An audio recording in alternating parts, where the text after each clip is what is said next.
Olá, olá, boa noite a todos. Estamos aqui pelo Instituto Salvata de Educação, mais uma live. Desde o início da pandemia, nós do Instituto começamos a fazer algumas lives educativas, voltadas mesmo para a educação permanente, educação continuada, e com vários convidados, desde convidados locais a convidados nacionais. E eu estou aqui em nome das minhas sócias também, da doutora Andreisa Bilhar e da doutora Sara Arcanjo.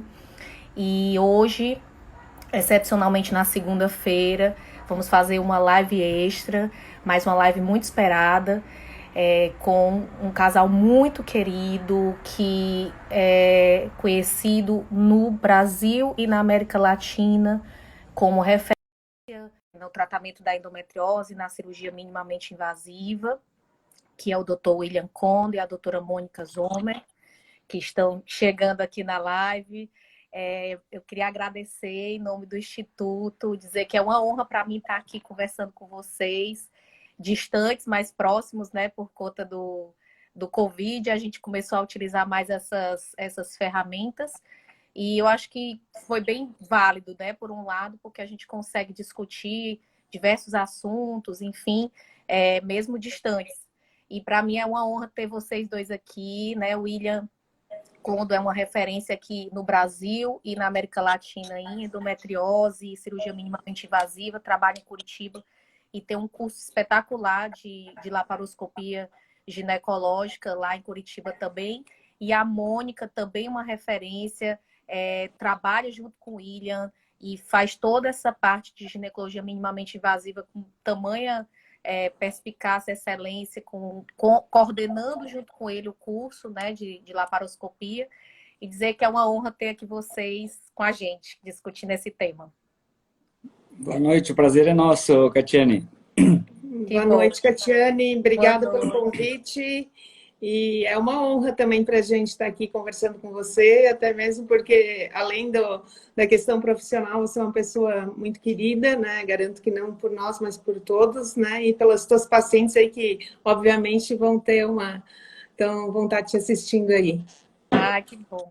E aí hoje a gente, o Instituto ele sempre traz assim um artigo científico, né, para a gente discutir, baseado nesse artigo, mas também baseado na nossa experiência, no que a gente tem. E aí, como o William e você já publicaram muito sobre endometrioma, eu escolhi esse tema junto com vocês, né? E aí eu peguei como base esse artigo que foi lançado na Human Reproduction, né, sobre o tratamento cirúrgico do endometrioma ovariano, que foi uma força-tarefa, na verdade foi uma força conjunta, né, de um grupo que juntou tanto a parte de reprodução, né, o pessoal da reprodução europeia, a ESHRE, como também a Sociedade Europeia de Ginecologia Endoscópica e a Sociedade Mundial de Endometriose, né? Então, eles lançaram o primeiro tratamento, que foi do endometrioma, em 2017, e lançaram há pouco tempo também o de endometriose profunda. E aí, esse grupo, eu achei bem interessante, né, o formato do artigo, porque ele traz questões técnicas, né, então, questões bem básicas em relação ao tratamento, né. Daí eu queria começar falando um pouquinho do tratamento, do endometrioma em si, né, assim, qual o que vocês acham da prevalência, porque o artigo já começa dizendo que a gente não tem isso muito claro, né, de qual seria a Sim. prevalência do endometrioma. Uhum. Então, endometrioma é uma patologia benigna, né? O endometriose é um tipo de endometriose que acaba cometendo o parênquima ovariano. Não é tão difícil o diagnóstico, mas às vezes ele se confunde um pouco com cisto hemorrágico, né? Até porque mesmo a imagem de ultrassom, às vezes se você tem dúvida, você pede para a paciente acompanhar em 3 meses, né? E refazer a ultrassom até para afirmar o diagnóstico. E sempre lembrar que quando você fala de endometrioma, você sempre deve buscar uma doença mais profunda, né? Porque geralmente o endometrioma ele não vem associado sozinho. Geralmente ele está associado a uma endometriose peritoneal e uma endometriose profunda também. E geralmente tem um acometimento a nível intestinal também. A incidência, como como a gente está falando, apesar de não ser muito conhecido, esse artigo ele cita que chega a cometer até 50%, né, aproximadamente, né, das pacientes. Então, aí é uma incidência relativamente alta, se você for pensar, e eu acho que não é tão difícil o diagnóstico por se tratar de uma imagem radiológica fácil, que até um radiologista não tão bem treinado, eu acho que ele tem possibilidade de diagnosticar, e a partir, né, desse momento você investigar algumas doenças mais profundas, né? Exatamente. Ele fala parece ser a mais comum, né? O tipo de endometriose mais comum, mas justamente por isso, porque ele é mais fácil de identificar na radiografia, né? O ultrassom vê muito mais facilmente um endometrioma do que uma endometriose profunda em uterossacro ou na região intestinal, quando não feito por um especialista, né? Uma pessoa bem treinada para isso. E daí ele fala um pouco também da sintomatologia, né? Assim, sobre o que a gente pode pensar de doença quando você tem uma sintomatologia da endometriose, que também é associada ao endometrioma. Uhum. A sintomatologia, ela é variada, na verdade, até é controverso, na verdade, se toda a sintomatologia da paciente que tem endometrioma vem do endometrioma em si ou das doenças associadas.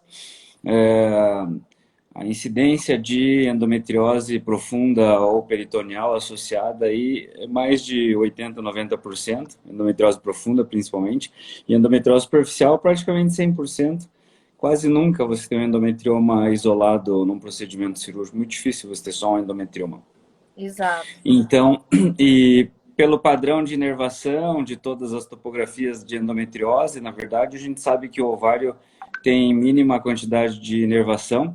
A gente pode ter sintomatologia dolorosa pela distensão do parênquima e tudo mais, mas boa parte dos trabalhos mostram ou sugerem que uma parte importante da sintomatologia vem das doenças associadas, comprometimento intestinal, então vai gerar sintomatologia específica intestinal, comprometimento reto cervical ou da parede posterior da vagina vai gerar sintomatologia dolorosa durante a relação, e assim por diante, na verdade. Mas acaba sendo um conjunto de várias doenças dentro de uma mesma, principalmente quando se faz o diagnóstico do endometrioma, e a sintomatologia das diversas apresentações, elas acabam se misturando, né? E uma das dúvidas assim, que as pessoas têm muito em relação ao endometrioma é a relação do endometrioma com o câncer de ovário, né? Surgiram algumas publicações, né, de uns 10 anos para cá, mostrando em coortes que há uma relação da endometriose com alguns tipos de câncer, principalmente o ovariano, tipo endometriose e células claras, né? Mas uma pergunta que é muito recorrente é se existe uma possibilidade de ser causa-efeito ou se é apenas uma coincidência, assim, tem uma endometriose e aumentou a chance, mas não é porque se transformou, né? E aí os estudos ainda não são tão claros, né? Aparentemente tem essa relação com células claras e alguns outros tipos histológicos específicos, na verdade. Mas o que a gente vê é que essas transformações malignas, elas acontecem muito raramente. A gente acaba tratando bastante endometriose e acompanhando, porque nem todo endometrioma tem indicação cirúrgica, na verdade. Uma boa parte, às vezes, responde a tratamento medicamentoso, em termos de controle de sintoma. Então, boa parte dos casos a gente consegue acompanhar também, não necessariamente operar. Mas uma vez por ano, 2 vezes por ano, você acaba vendo aí um caso de endometrioma que tem uma transformação neoplásica. Essa talvez seja a questão mais importante nas mulheres perto da menopausa, com endometrioma, que mesmo que você consiga eventualmente levar a doença com tratamento clínico, quando ela chega na menopausa, que teoricamente você teria meio que uma resolução da sintomatologia, pode ser o momento de você fazer a retirada do ovário, por conta não tem isso definido ainda, mas é uma coisa que tem que levar em consideração ou discutir com a paciente, pelo menos, se ela ficaria com endometrioma, com esse risco, ou eventualmente faria uma cirurgia, nem que seja uma cirurgia incompleta, mas só para tirar o ovário, porque a gente sabe que a transformação maligna dos outros tipos de endometriose é quase zero. A gente tem caso de transformação neoplásica em endometriose profunda, mas isso é extremamente raro. O endometrioma, não. O endometrioma é raro, mas é É mais. menos raro do que os outros casos. É. E aí é importante isso, né, que você falou, a idade da paciente, a mudança, né, do padrão da imagem. E aí também perguntam muito se vale a pena acompanhar o endometrioma com algum marcador, né? A gente já sabe que a gente vai acompanhar com o ultrassom, com a imagem, para ver se há alguma mudança e com o parâmetro da idade da paciente. Mas será que o CA-125 é um bom parâmetro para a gente acompanhar esse tipo de lesão?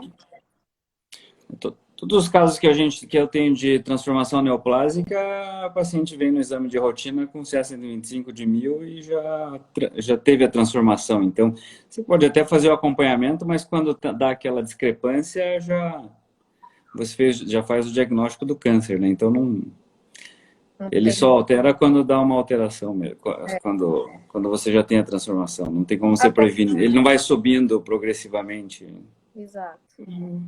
Exatamente, a gente não tem uma progressão, né? Assim, nem número de corte para você pensar Não, que ali transformou, né? Então, não é um bom marcador, e sim, realmente essas relações da idade, da imagem, né? E todo o contexto que a gente já discutiu. Mas uma das perguntas que falaram, né, que a gente até explicou que o endometrioma em si não parece ser a causa, assim, principal da dor, e sim a endometriose ao redor, né? E os principais sintomas da endometriose são as dores, né? Principalmente dor na relação, dismenorreia, que é a dor na menstruação, dor pélvica crônica, dor alteração urinária durante o período menstrual, dor alteração intestinal durante o período menstrual. Mas a infertilidade também faz parte, né, da sintomatologia da endometriose. E aí é que entra no nosso calcanhar de Aquiles quando a gente vai optar pelo tipo de tratamento associada ao endometrioma em paciente com infertilidade. E aí a gente tem toda essa parte, esse contexto também de perda folicular, enfim. O que vocês poderiam falar em relação a esse tipo de abordagem quando tem infertilidade na paciente? A questão da infertilidade, eu acho que assim, tudo você tem que avaliar. Primeiro você vai avaliar a reserva ovariana da paciente, né? Porque se a paciente avaliar a idade que a paciente está e o desejo reprodutivo dela, né? Então, são parâmetros que quando a paciente busca, né, uma gestação, busca a questão de querer engravidar, eu acho que deve ser pesado e colocado na balança, né, e avaliado, né, o tamanho que tem esse endometrioma e a possibilidade, né, de ela fazer, às vezes, porque dependendo se tem um endometrioma que é muito pequeno, às vezes não compensa indicar um procedimento cirúrgico, até porque se você vai mexer no parênquima ovariano da paciente, você eventualmente, obviamente, vai acabar destruindo um pouco da reserva ovariana. Então, se ela já tem uma reserva ovariana baixa, né, então deve-se avaliar e discutir com a paciente, né, o que seria melhor para ela nesse momento. Agora, também tem aqueles casos, né, que eu acho que deve se levar muito em conta, né, porque a questão da dor da paciente. Porque o endometrioma, né, o parênquima ovariano, por ele não ter uma inervação, geralmente ele não dá dor. Então, se você vê uma paciente com endometrioma com dor, pode investigar que deve ter alguma coisa associada que não foi vista na ecografia, ou repetir, refazer um mapeamento, né, porque alguma coisa a mais essa paciente ela deve ter. E aí, porque indicar uma paciente com dor para fertilidade é uma situação meio difícil, porque até mesmo porque ela já está num sofrimento constante. Então, acho que, ao mesmo tempo, deve-se avaliar a qualidade de vida da paciente e a questão da fertilidade junto, né? Porque eu acho que as duas coisas têm que andar em sintonia nesse momento, que eu acho que é um momento bem decisivo, assim, às vezes muito difícil, obviamente, que é para a gente, né? Mas eu acho que deve se avaliar bem. Fazer essa avaliação, né? Vocês chegam a fazer alguma dosagem de hormônio antimileriano, pré, ou contagem de folículo antral, assim, como é a rotina A gente viu que no artigo ele recomenda, né, a dosagem de hormônio valeriano, principalmente pré-operatório, se você decide fazer uma cirurgia da paciente, até porque se você decidiu fazer a cirurgia, é ou por dor ou por infertilidade, né? Que são uma as duas indicações clássicas de cirurgia na paciente com endometriose. Sendo que infertilidade a gente fica mais voltado para a paciente que tem dor mesmo do que uma paciente assintomática você indicar para uma cirurgia. Pelo menos é o que os últimos guidelines nos trazem, né? Nesse tipo de paciente, vocês têm essa abordagem pré-cirúrgica? Como é o aconselhamento pré-cirúrgico de vocês? O ideal é avaliar sempre, né? Toda paciente com endometriose, mesmo que ela não tenha vontade de engravidar naquele momento, ela é potencialmente uma pessoa que pode ter subfertilidade.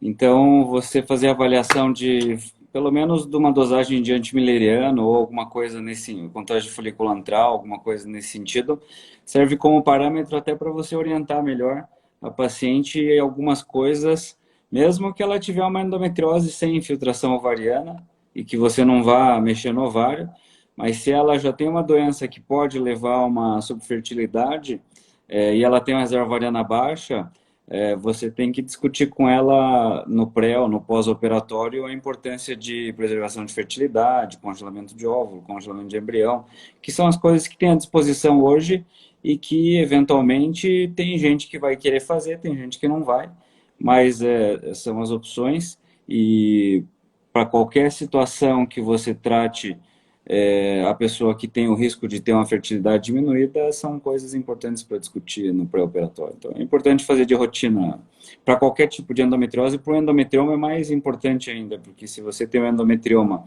e tem uma baixa reserva ovariana, essa paciente, talvez, para infertilidade, ela deveria ir para fertilização e não para cirurgia. A gente acaba operando só quem não vai para fertilização, porque se ela for, é a primeira indicação, geralmente, do ponto de vista de fertilidade com baixa reserva ovariana. Exatamente. Então, é muito importante a gente ter esses critérios na hora de indicar, né, as cirurgias, assim. Então, a gente já tem os critérios de diagnóstico, né, que a imagem ela é essencial, e aí é importante para o médico, o profissional de saúde que está assistindo a gente, de saber que o ultrassom transvaginal simples, ele diagnostica endometrioma, mas a gente tem ele como um marcador de doença profunda, né? Então, muitas vezes, assim, eu já vi alguns casos de pacientes que já tinham a guia de indicação de oforoplastia simples, né, do endometrioma, mas quando fez o mapeamento, que eu revi e fiz o mapeamento, ela tinha lesões intestinais, lesões vesicais, enfim. E aí a cirurgia seria incompleta, né? Não seria aquela cirurgia realmente importante para a paciente que, no caso, tinha dor, enfim. Então, o critério de diagnóstico ele é muito importante quando você tem um endometrioma, né, ovariano. Assim, é importante você seguir com o seu diagnóstico, né? Sim. Isso é uma das coisas mais importantes em termos de planejamento cirúrgico, é você conseguir definir o diagnóstico preciso. Tem importância tanto para você conseguir fazer a cirurgia da forma adequada e para você também ter como parâmetro o pós-operatório, porque claro que eu vi ali uma pergunta de persistência de sintomatologia depois da cirurgia. Claro que quando se faz uma cirurgia e tem persistência de sintoma, isso pode ser por múltiplos fatores. Tem gente que persiste com sintoma porque continuou com útero, então você vai ter que tratar a parte uterina da doença, adenomiose e tudo mais. Você, quando faz uma cirurgia, você deixa o ovário, então ela tem a função ovariana, a produção hormonal, isso pode fazer sintomatologia, o próprio fato de persistir com o ovário, mas as coisas mais importantes para você descartar seria que a pessoa não tenha feito uma cirurgia incompleta, então que você tem lá um endometrioma com muita endometriose junta, e se você tira só o endometrioma e não trata a endometriose, ela pode ter persistência de sintomatologia por isso, e fora isso, a partir do momento que você tem um exame de imagem pré-operatório, tem um exame de imagem pós-operatório, um radiologista de confiança, especialista em endometriose, e você tem no pós-operatório uma imagem aparentemente sem doença, que a cirurgia foi feita da forma que deve ser feita, da forma adequada, você começa a pensar nas outras coisas, complementar com tratamento clínico. A gente sabe que tem associação com alterações com doenças intestinais, distúrbios de funcionamento intestinal que podem ser tanto de outras doenças, podem ser da endometriose ou podem ser por conta da cirurgia que foi feita na parte intestinal. Você tem as alterações de assoalho pélvico, que às vezes precisam de fisioterapia e tudo mais. Então, dependendo de situação para situação, você acaba indicando um tipo específico de tratamento. Mas daí a importância do exame de imagem, tanto pré quanto pós-operatório, para você conseguir diferenciar uma situação da outra. Senão, você só conseguiria diferenciar com outra cirurgia, que é o que acontece muitas vezes. A pessoa faz uma cirurgia, continua com sintoma, indica outra cirurgia e daí acaba, não é o ideal, né? Acaba que fica cada vez mais difícil, né, a cirurgia, e muitas vezes não curativa daquela dor, né? Então, o mais importante é a gente tentar dar diagnóstico da dor crônica, ou se tem alguma outra doença associada, né? Como você falou, doenças inflamatórias intestinais, síndrome do intestino irritável, síndrome da bexiga dolorosa, e aí vai. Então, é muito importante a gente fazer diagnóstico diferencial, muitas vezes até para aconselhar as pacientes na hora do tratamento, né? Em vários casos a gente vê comprometimento muscular associado, né? Quando você tem uma dor importante e daí a paciente precisa de uma fisioterapia, alteração de alimentação, né? Então, não é só a cirurgia que é o tratamento em si, né? A escolha da cirurgia vai muito mais como um coadjuvante dentro do processo de tratamento da paciente, ou quando realmente ela tem uma lesão mais grave que precise mesmo fazer a cirurgia.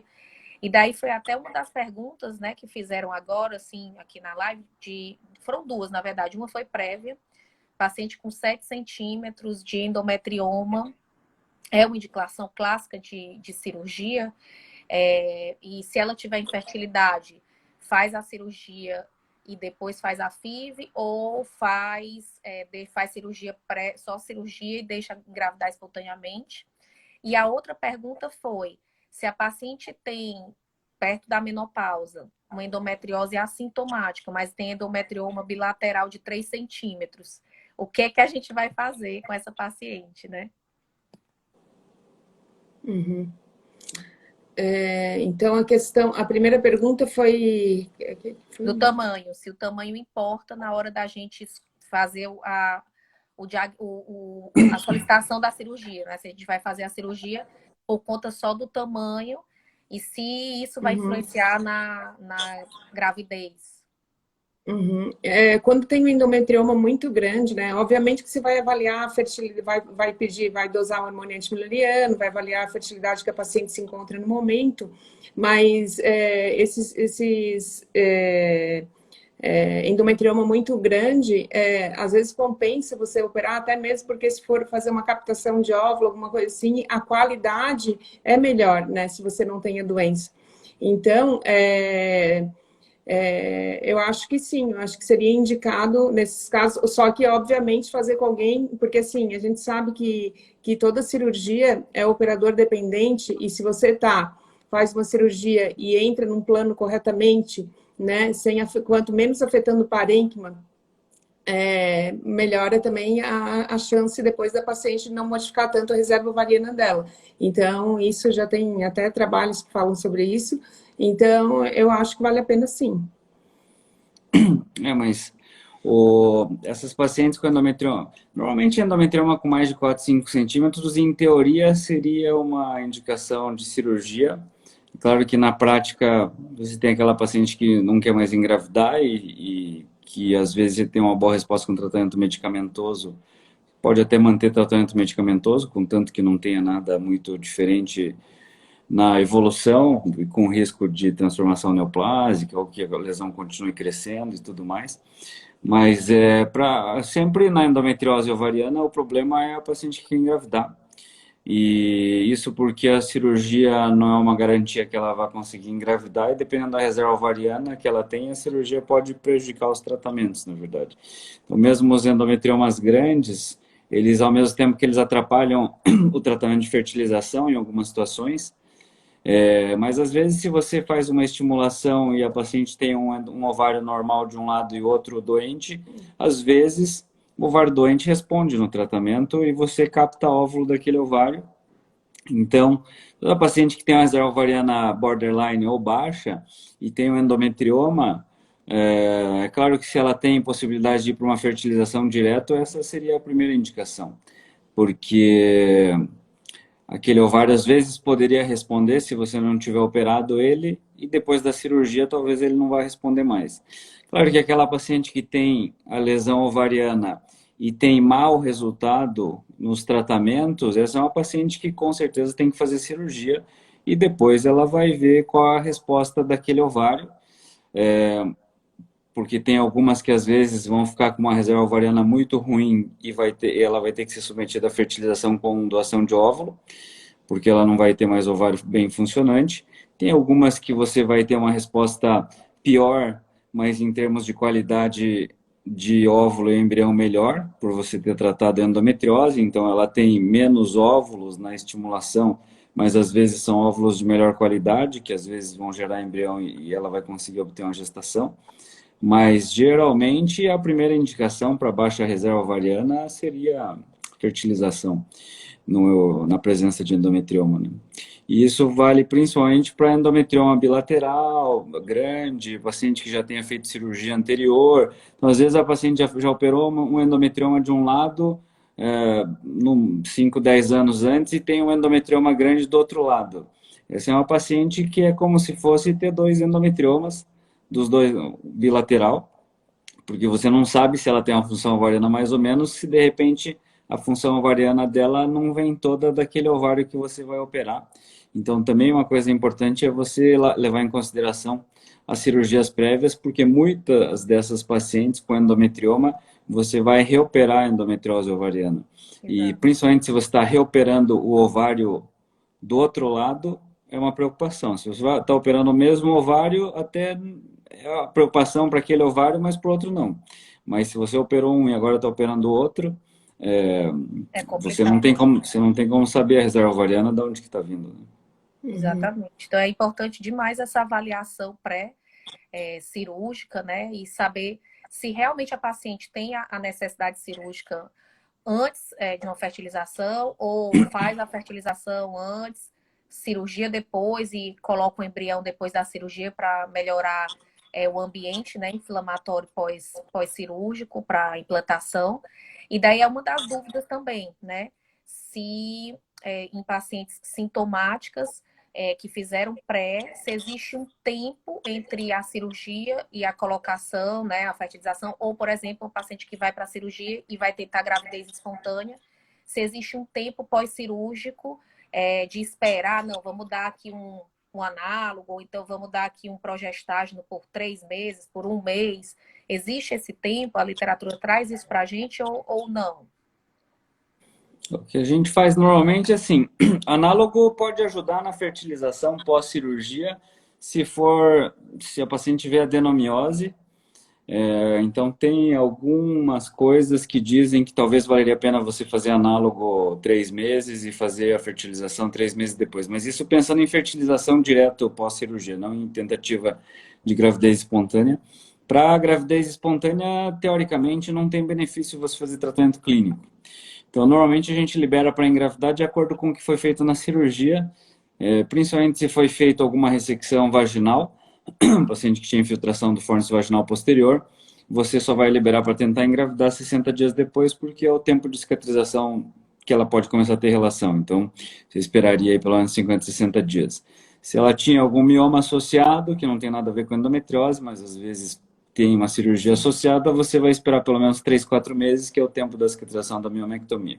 Numa cirurgia normal, que você não fez nem uma cirurgia no útero, nem uma ressecção vaginal, a gente libera para engravidar 2, 3 semanas depois da cirurgia, sem tratamento medicamentoso pós-cirúrgico. E normalmente, se ela operou endometrioma, repete um exame de imagem de controle com 6 meses. Se essa paciente já tiver recidiva do endometrioma, ela tem que ir para fertilização. É a melhor opção. Se ela não engravidou em 6 meses e não tem recidiva, a melhor opção poderia ser fertilização, ou ela pode tentar algum tempo mais de tratamento sem ser fertilização, mas passou ali um ano e pouco, não engravidou, normalmente a fertilização seria o caminho mais indicado. E lembrando que das endometrioses, o endometrioma é a doença que mais recidiva. A taxa de recidiva aí gira em torno de entre 5, 10, 15% por ano em quem não usa anticoncepcional no pós-operatório, que é justamente o grupo de pessoas que vai tentar engravidar depois da cirurgia. Então, se fazer um exame de controle com 6 meses para avaliar a recidiva já ou não, é extremamente importante, porque se você já com 6 meses tem uma recidiva, do ponto de vista de fertilidade, a fertilização seria o caminho mais indicado. Uhum. Então, assim, a gente tem que fazer realmente essa avaliação, né, para o pré-tratamento cirúrgico. E aí, quando a gente indica a cirurgia, até refazendo a pergunta que o Felipe, que é um ginecologista aqui de Fortaleza, fez no comecinho, em pacientes assintomáticas perto da menopausa. Endometrioma de 3 centímetros, endometrioma pequeno. Vocês costumam fazer a cirurgia, mesmo na paciente assintomática, por conta desse risco na menopausa ou não? Vocês esperam... Tá travando, Kátia? Você está ouvindo? Tá um pouquinho travado mesmo. Pronto, ouviu? Não, Voltou? Escutamos. Tá voltando?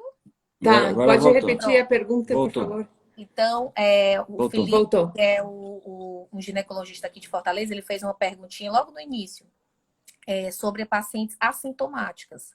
Então, a gente já viu que tamanho é algo que a gente pensa em fazer a cirurgia. Paciente que não tem desejo de gestar, é mais fácil da gente indicar a cirurgia quando o tamanho é grande. Mas paciente na menopausa, ou perto da menopausa, endometriomas pequenos, a gente indica a cirurgia ou a gente pode ficar acompanhando mesmo com esse risco relativo de uma malignização? Uhum. Então, se a paciente, sempre lembrando, eu acho que essa pergunta de ser assintomática é uma pergunta bem interessante, porque nem toda endometriose profunda, né, como a gente sabe, ela dá sintomas, né? A maioria sim. Essa é o que geralmente faz a paciente nos buscar no consultório devido à dor dela ou infertilidade, basicamente isso. Mas o fato de ela não ter sintoma e ter um endometrioma, né, independente da idade, eu acho que você sempre deve buscar uma doença profunda até para ver o que pode estar acometendo e qual é a importância da cirurgia para ela nesse momento. Né? Obviamente que junto a isso você vai pedir os marcadores tumorais, né, associado, levando em conta a idade, e aí você discute com a paciente, né, o que seria interessante para ela nesse momento. Eu acho que se tiver com os exames assim, basicamente normais, CA125 e um endometrioma pequeno perto da menopausa, a gente sempre deve lembrar que aquele ovário ele deve produzir algum hormônio que traz grande benefício para a paciente também, né? Então, em termos de sintomas nessa época, então eu acho que deve se colocar na balança e avaliar. Se eu tirar o ovário, por um lado, eu vou estar dando segurança para ela em relação a um possível câncer de ovário no futuro, pode ser que sim, né? Mas se eu tirar o ovário, tem que discutir com ela que também ela vai entrar numa menopausa, né? Uma menopausa cirúrgica, que vai trazer algumas consequências. Então, eu acho que nesse momento cabe a paciente, né, e o médico, eu acho que o médico deve dar as possibilidades e, na verdade, a paciente discutir, né? O que seria melhor para ela nesse momento. Exato. Até porque as transformações neoplásicas, elas não acontecem só em ovário grande, né? Ela pode acontecer no ovário um endometrioma pequeno. Os últimos 2, 3 casos que a gente teve era uma paciente acompanhando 5, 6 anos já. O endometrioma de 2 centímetros, 1 centímetro e teve o câncer de células claras. Então, o fato de ser pequeno e não estar crescendo, teoricamente, não te isenta do risco de... Exatamente. Então, isso é uma coisa que tem que discutir com a paciente. Cada vez mais eu tenho indicado cirurgia em paciente na menopausa com endometrioma, na verdade, mas é uma coisa que tem que discutir com a paciente. Também, do mesmo jeito que tem um monte de paciente que não quer operar e prefere ficar acompanhando. Exato. Até o doutor Rodrigo Castro aqui, que é uroginecologista, ele está perguntando, ele é aí de São Paulo, fez uma live com a gente agora há pouco tempo, e ele está falando assim, endometriomas bilaterais grandes, é um dilema muito grande para a gente também, né? Opera, não opera, como é que a gente faz a escolha de Sofia ali, principalmente em paciente sintomática, né? Então, a paciente que já iria para uma cirurgia pela sintomatologia e de quebra ela tem 2 endometriomas de 7, 8 centímetros. O que a gente faz? Existe uma técnica melhor para esse tipo de paciente? Agora, voltando um pouquinho para o artigo, né? Porque ele traz alguns tipos de abordagem em relação ao endometrioma, né? A cistectomia, a ablação, o uso do laser, né? O uso do eletrocautério em relação ao endometrioma, uma cistectomia parcial complementada com o eletrocautério, né? O que fazer nesse tipo de paciente? Isso aí tem várias opções, né? Depende primeiro depende da reserva ovariana. Se a gente tem uma reserva ovariana muito boa, é claro que você pode oferecer, deve oferecer para ela a possibilidade de congelar óvulo ou embrião antes da cirurgia. Mas a gente vê, mesmo endometrioma bilateral, com uma reserva ovariana bem alta, a maior parte dessas pacientes continuam no pós-operatório com um ovário adequado para conseguir engravidar espontâneo ou para fazer fertilização. Então é muito difícil, se você fizer tecnicamente a cirurgia bem feita, que você acabe com a função do ovário num ovário que funciona bem, mesmo quando a doença é bilateral grande. Agora, a reserva ovariana mais ou menos abaixo de 1,5, 2, que teoricamente seria boa, mas para quem tem doença bilateral daí passa a não ser tão boa mais. Essa é uma paciente que obrigatoriamente você tem que discutir com ela congelar óvulo ou embrião antes da cirurgia. E mesmo que ela faça isso, você vai ter que discutir a cirurgia com ela, porque a gente sempre tem que levar em consideração que por mais que ela tenha congelado qualquer coisa que seja antes da cirurgia, pode ser que ela não engravide. Então, é claro que se ela não engravidar, ela vai ter que fazer tratamento depois da cirurgia, então você não pode acabar com a função do ovário, mesmo que ela tenha congelado óvulo ou embrião no pré-operatório. E Exatamente. daí tem as possibilidades. Você pode fazer a cistectomia, que teoricamente, do ponto de vista de tratamento da doença, seria a cirurgia mais indicada e com menor taxa de recidiva e melhor resolutividade da doença em si. E você tem as técnicas alternativas, desde só drenar o endometrioma e fazer tratamento medicamentoso, talvez isso poderia melhorar a captação de óvulo no pós-operatório, mas daí são alternativas que elas não são o tratamento ideal para o endometrioma, mas pode ser uma possibilidade de tratamento do ponto de vista de fertilidade, se a pessoa quer preservar a possibilidade de fazer fertilização. E daí entra em várias discussões, você só drenar, tirar uma parte do cisto, deixar outra, tentar fertilização de novo depois se não engravidar, e daí se não engravidar com as fertilizações, talvez operar de novo para tratar tudo e ver o que fica de função ovariana, porque a gente sabe que uma parte das pacientes que têm doença bilateral com reserva ovariana mais ou menos, elas vão ter que ir para fertilização com ovulação, esse é o problema. Tem gente que não vai conseguir engravidar nem com fertilização. Então, chega uma hora que você tem que discutir com a paciente e ela tem que definir o que ela pensa, porque você pode tentar todo o tratamento conservador possível, mas às vezes ela não engravida por causa da endometriose e da função ovariana. Se você não tira a endometriose e deixa a função ovariana boa, ela continua com a endometriose, e se você tira a endometriose, acaba com a função ovariana, então tem a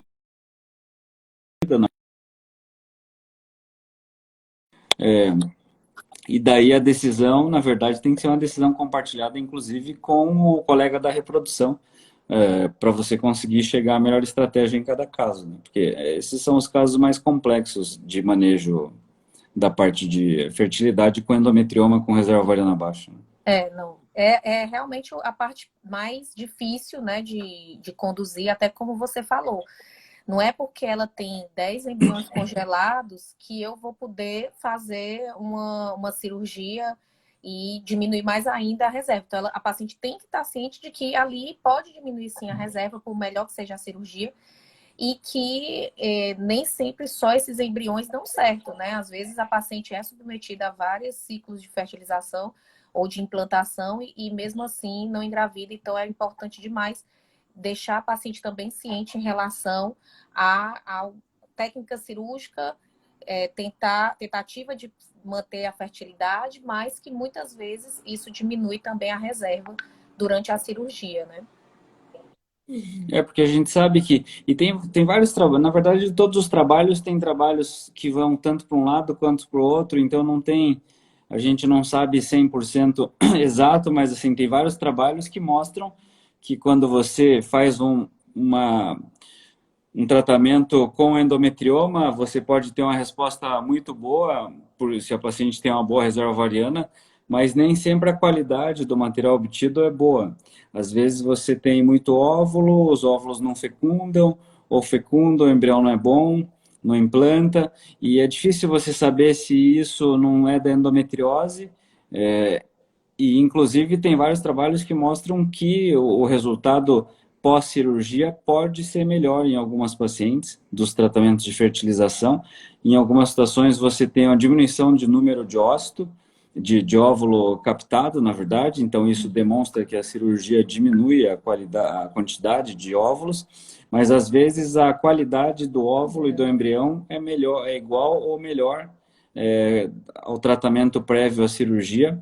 Então, queira ou não, a gente sabe que a reação inflamatória que o endometrioma faz no parênquima ovariano acaba sendo prejudicial para a qualidade do óvulo e do embrião. Por isso que o fato de você, por exemplo, ter 10, 15 óvulos, embriões congelados antes de ter feito a cirurgia e às vezes não ter engravidado com aqueles embriões, isso pode, às vezes, não ser um indicativo de que ela, por exemplo, não deveria fazer outra fertilização depois da cirurgia, porque talvez depois da cirurgia ela possa ter uma resposta melhor em termos de conseguir uma gravidez. Então, essa é uma área que é bem difícil, na verdade, e é uma área que tem que ser muito bem planejada, porque uma vez que você definiu que vai fazer a cirurgia, depois não tem como voltar atrás mais. Então, isso é a coisa mais importante que a gente tem que discutir com as pacientes quando vai fazer o planejamento cirúrgico. E a parte do aconselhamento pré-cirúrgico é a coisa mais importante. Exato. E outra pergunta que enviaram para a gente é que algumas das pessoas que estão assistindo a live, que são vários nossos colegas, né? Assim, a gente vai só olhando e rindo e vontade de dar tchau assim, para todo mundo. Mas uma das perguntas foram as zonas do endometrioma, né? Você publicou um artigo que é um dos artigos que a gente mais lê em relação à técnica cirúrgica de endometrioma e que classifica ou divide ele em algumas zonas, né? E aí essas zonas são importantes para na hora da cistectomia. Daí eu queria que você falasse um pouquinho para os colegas que estão assistindo aqui, o que são essas zonas e por que existe ela ali no parênquima ovariano, né? Na verdade, o endometrioma, de um modo geral, quando a gente opera, quase sempre ele está aderido ou na fossa ovariana, no peritônio, ou no ligamento uterosacro, ou na região retrouterina, mas geralmente na fossa ovariana. Ali tem várias teorias, na verdade, e essas zonas, a teoria das zonas, da teoria cirúrgica das zonas é baseada em uma das teorias de origem do endometrioma em si. Então, normalmente, quando você mobiliza o endometrioma, aquela área que está aderida em algum lugar, ela rompe e drena o endometrioma. Essa seria a primeira zona, na verdade, o lugar onde o endometrioma está aderido ou na fossa ovariana ou no ligamento uterosacro. Quando você amplia a área que rompeu do ovário, e você amplia com o intuito de identificar o plano de clivagem exato, quanto mais você corta com tesoura a frio em direção ao parênquima ovariano sadio, você entra numa área que você consegue ver bem o tecido ovariano e o cisto. Porque na área onde o cisto e o tecido ovariano são muito finos, praticamente você não consegue diferenciar onde é ovário e onde é cisto. Mas quando você vai em direção ao lugar onde tem mais parênquima, cortando, você chega numa área que você consegue ver bem o cisto e ver bem o parênquima. Esse é o lugar onde você deve começar a cistectomia e não ficar tentando fazer a cistectomia onde você não consegue enxergar o plano de clivagem. Daí, quando você começa a soltar o endometrioma, você tem uma área que é super fácil soltar. Só com tração e contratração você solta uma estrutura da outra. Essa é a área mais inflamada do cisto, que normalmente é a parte mais aguda, a área mais recente do endometrioma. O problema é que essa porcentagem ela não é fixa. Então, você às vezes tem endometrioma que é muito fibrótico, ele quase inteiro. Você tem alguns que são 90% simples de soltar. E daí que vem o que a gente chama de estado da arte da cirurgia ou alguma coisa nesse sentido, que você conseguir, durante o procedimento cirúrgico, entender as diferenças que podem existir de um caso e outro e você decidir naquele momento o que você vai fazer especificamente. Porque quando você entra na terceira zona, que seria a zona fibrótica, que de um modo geral está perto da região do hilo, que é onde vem a vascularização, se você começa a fazer muita tração e contratração sem cortar, sem usar energia, ou sem usar uma energia ultrassônica, alguma coisa assim, você às vezes acaba induzindo a sangramento de uma maior quantidade, principalmente por estar próximo do hilo, às vezes sangra aquela região. Então essa é a área que, às vezes, a gente usa mais energia bipolar. Eu gosto de usar energia ultrassônica para entrar no plano correto nessa área. E em algumas situações você vai deixar uma parte do cisto nessa região e coagular essa parte quando a paciente, por exemplo, já operou várias vezes o ovário e você não consegue soltar a área fibrótica do restante, até porque tem vários trabalhos, na verdade, que discutem o quanto de célula endometriótica tem no cisto de ovário.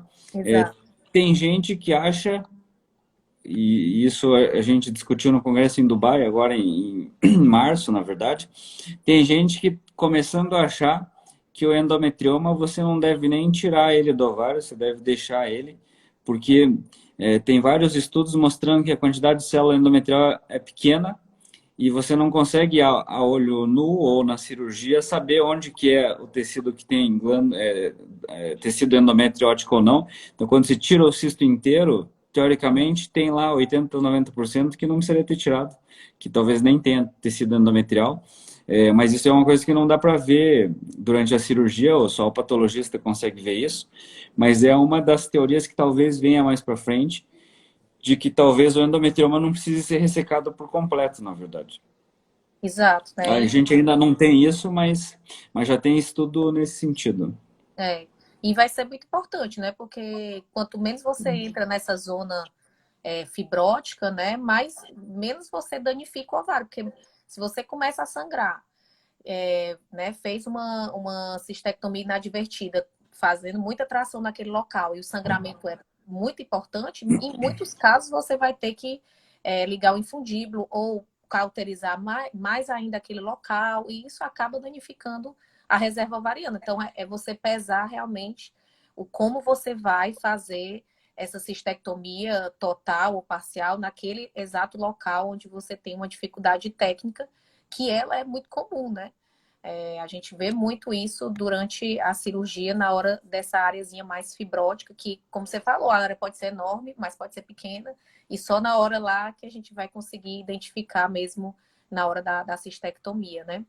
Mas falando em energia, você falou da energia ultrassônica, e o artigo também traz até número, assim, de como você consegue utilizar o eletrocautério de maneira adequada, né? A bipolar, principalmente, né? Usando ali entre 25 e 40 watts, e ele fala do monopolar, mas no monopolar numa baixa voltagem, ali em torno de 10 a 20 watts, né? Você tem alguma experiência em relação ao uso do monopolar nessa área, William e Mônica? Não, a gente usa muito pouco. Geralmente, quando você faz, pelo fato, quando você vai soltar ali o endometrioma da fossa ovariana, e ela já abre, já rompe o endometrioma, e aí a gente, como o William falou, a gente vai para utilizar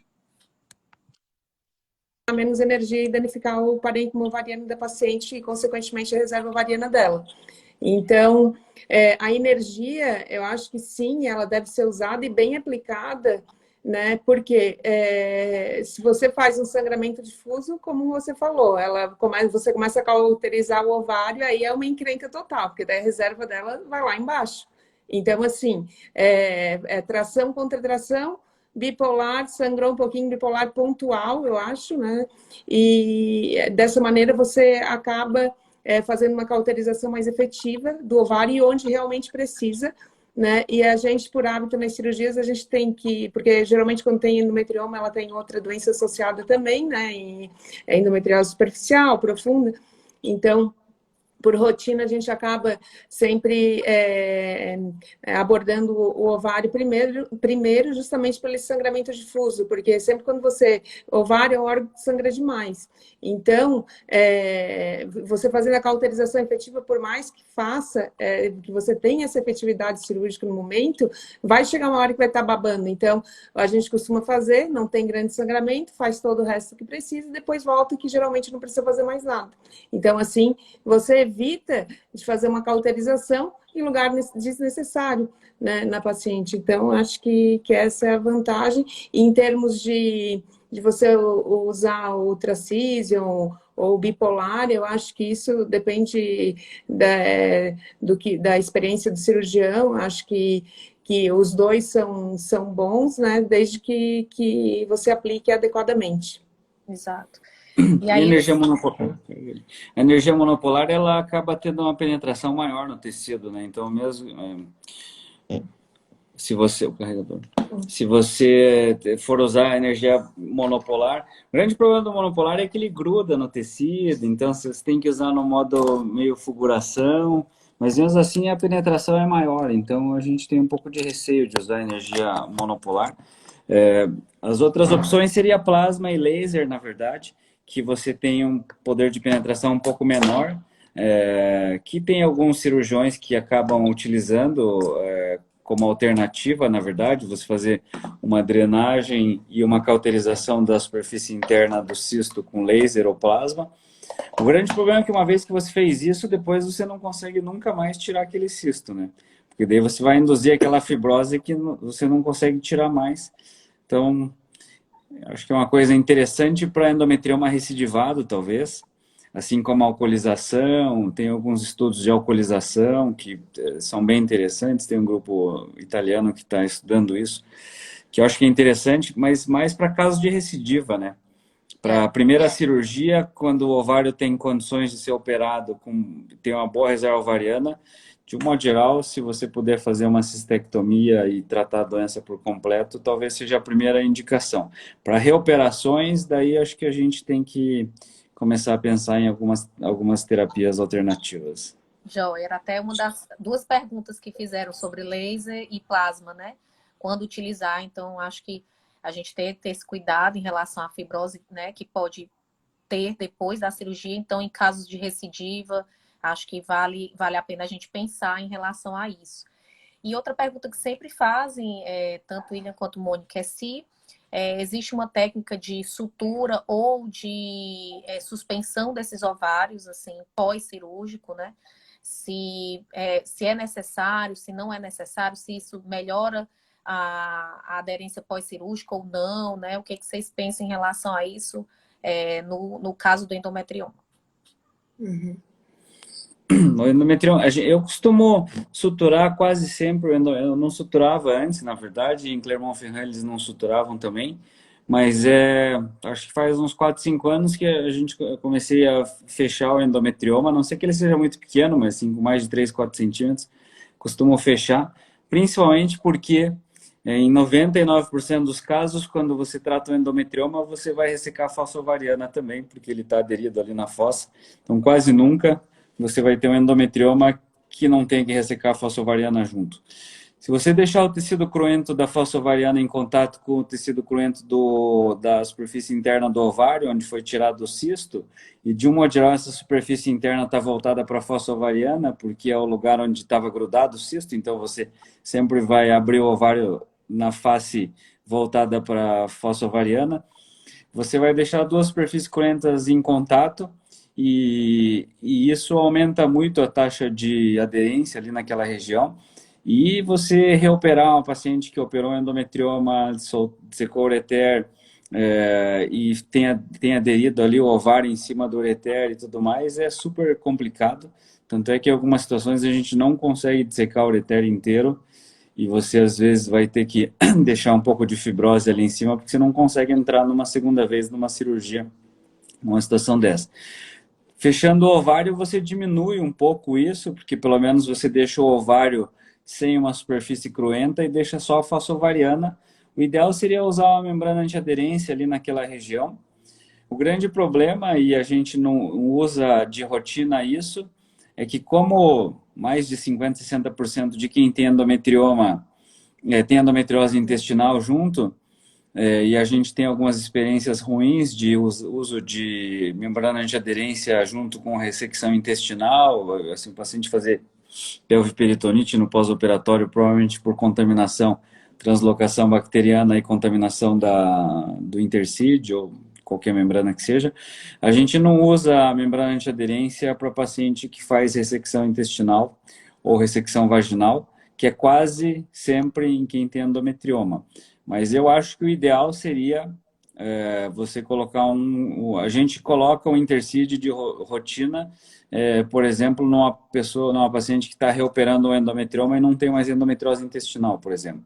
Então, para tentar diminuir a aderência. E aparentemente ajuda, a gente não tem esse resultado, porque de um modo geral a gente tenta reoperar o mínimo possível os pacientes, então é difícil você operar e ter o resultado depois do uso da membrana antiaderência, mas é uma tentativa de tentar diminuir a chance de aderência pós-operatória. E sobre E suspensão? normalmente a gente não suspende o ovário. Tem alguns grupos que preconizam suspender o ovário.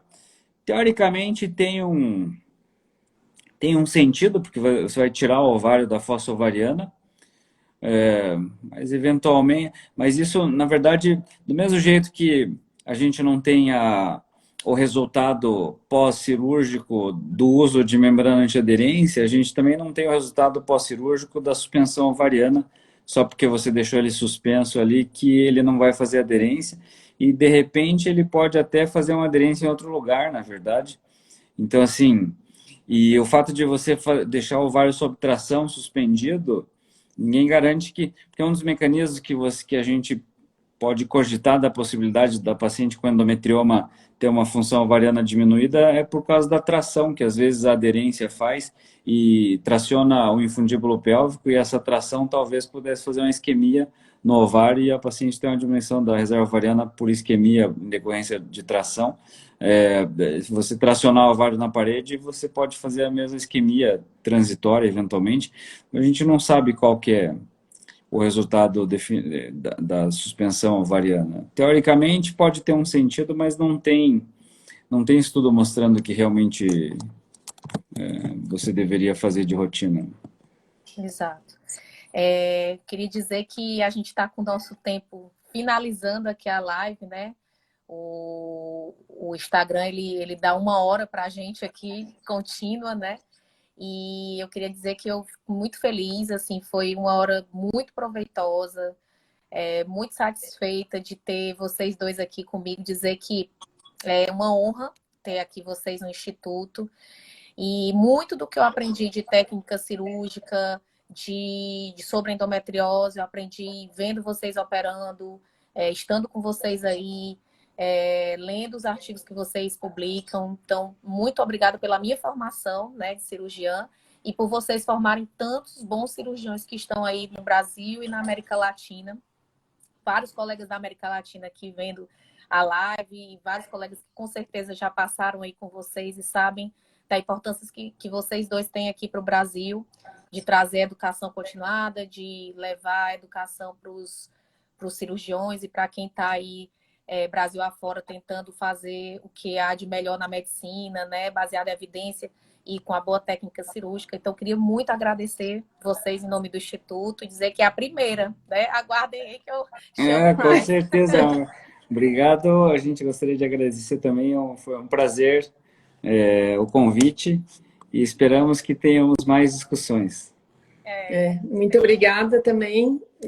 A gente ficou bem feliz quando você contactou e disse, vamos fazer junto. O William disse, não, tem que ser separado, mas eu acho que é a primeira live que ele está fazendo no Instagram, não sei.